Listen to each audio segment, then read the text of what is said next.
Also in dem Koffer sind alle notwendigen Sachen für einen Notfall. Die hätten wir einmal. It's 10 a.m. Robin Dai is showing me his medical equipment. Robin has chosen to do civilian service rather than join the army, a choice all able-bodied young men must make in Germany. Some 65,000 opt to work in the community. Young men currently have to do 9 months service, but the government wants to reduce that to 6 months from next year. That could leave many organizations with a huge gap in their workforce and their budgets, since these young men earn only a nominal wage. Thomas Rocha made the same choice as Robin.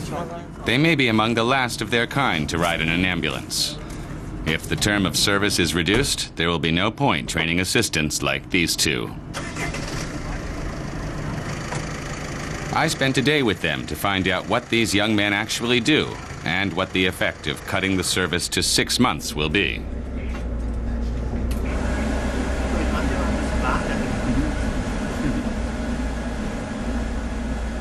We're on our way to their first client of the day.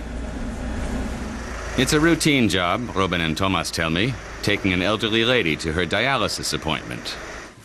So, dann machen wir. The client is waiting for her young escorts. She's a regular, Robin and Thomas know her well. And so they know the elderly lady feels the cold. So they wrap her up warm for the ride. Die Ohren sind zu. The social contact is also important for the patient, who is hard of hearing. Statistics say there are more than 3,000 young men like Robin working in the ambulance service in Germany. Cutting the period of civilian service will leave the system without a cheap source of labor, and the jobs they perform will have to be done by higher-paid professionals. Training these young men to work in ambulances is time-consuming and expensive, and will not be worthwhile when the service is cut. By the time they've learned the job, it will be time for them to leave again. Robin tells me the 3 months training he received were a real crash course in first aid and patient care, but they were extremely important. He says that about 90% of the work is routine and not particularly skilled. But if it weren't for his medical training, Robin would not have been able to cope with the other 10%, the real emergency cases. Den Patienten adäquat zu behandeln.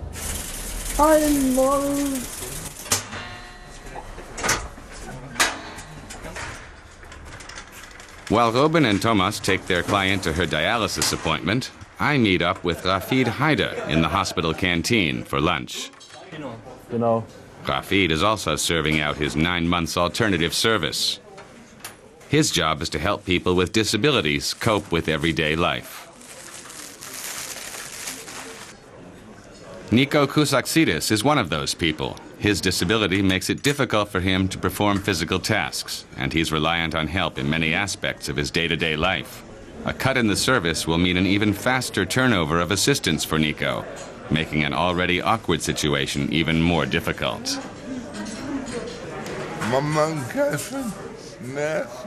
Nico tells me it's sometimes unpleasant for him to have to give orders to someone he hardly knows. It's also unpleasant to tell them they need to be more careful with him, for example.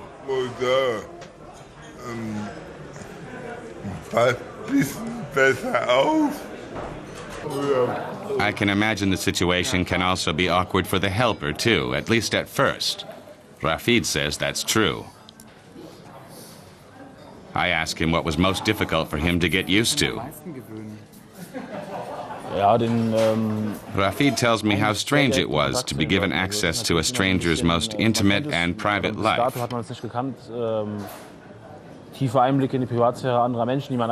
But he says he soon got over his inhibitions. After about a week, it became routine.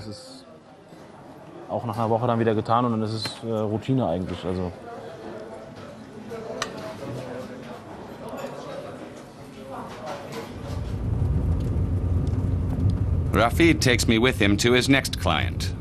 He tells me the job sometimes involves helping with the housework.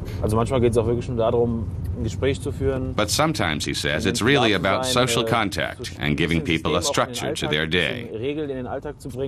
have a chat with them, just be there for them, really. Some of his clients have no one else to visit or even phone them. So they know that at a certain time on a certain day, someone will be coming around, and they have something to get ready for, or even to look forward to.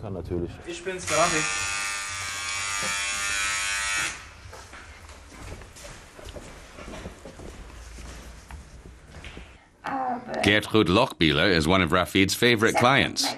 Now blind, she relies on the support she gets from Rafid and others. Gertrud tells me the boys do some tidying up for her. The most important thing, she says, is checking that everything's ship-shape at home, because she can't see anymore. Sometimes they do some dusting or vacuuming or tidying the kitchen. But she tells me she can still manage a lot on her own. Rafid reminds her they sometimes help her with the shopping, too. Gertrude has a huge collection of postcards from many of her former helpers. But the young men were more than just home helps for her. She developed real affection for them, too. Some of the young men still sent her a card after 10 years. With her sight fading, she can't read the greetings anymore. So Rafid reads them out to her. He's surprised many are addressed to Grandma, and thinks Gertrude has mixed up some family cards with the others. But she tells him a lot of the young men who've helped her in the past call her Grandma. This card is from Munich. Rafid is not a trained medical carer, but the service he provides is not medical anyway. He helps Gertrude stay in touch with the rest of the world, an important part of her life. Ja, das sind alles Postkarten hier. Rafid shows me the office that organizes the civilian service. He'll be finishing his service in a couple of months. It isn't clear who will take his place when he leaves. Cutting the service will cut the available workforce by about a third. Anja Buck works for the Red Cross. It's her job to plan the work schedule for the young men. She says it's difficult enough filling all the slots as it is. She tells me that if the number of helpers goes down, her clients will lose a large part of their independence. Or they will have to rely on carers from within the family, or pay for services from private companies out of their own pockets.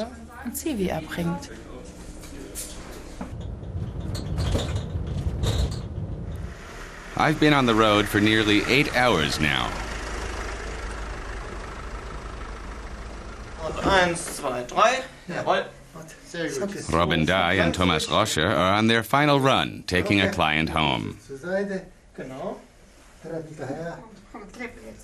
My day here has made me wonder how the system will cope if the civilian service is cut. Und einmal den Bobbes. Genau. Perfekt. In the ambulance, Robin tells me he would have spent some time volunteering if he hadn't had to do his service by law anyway.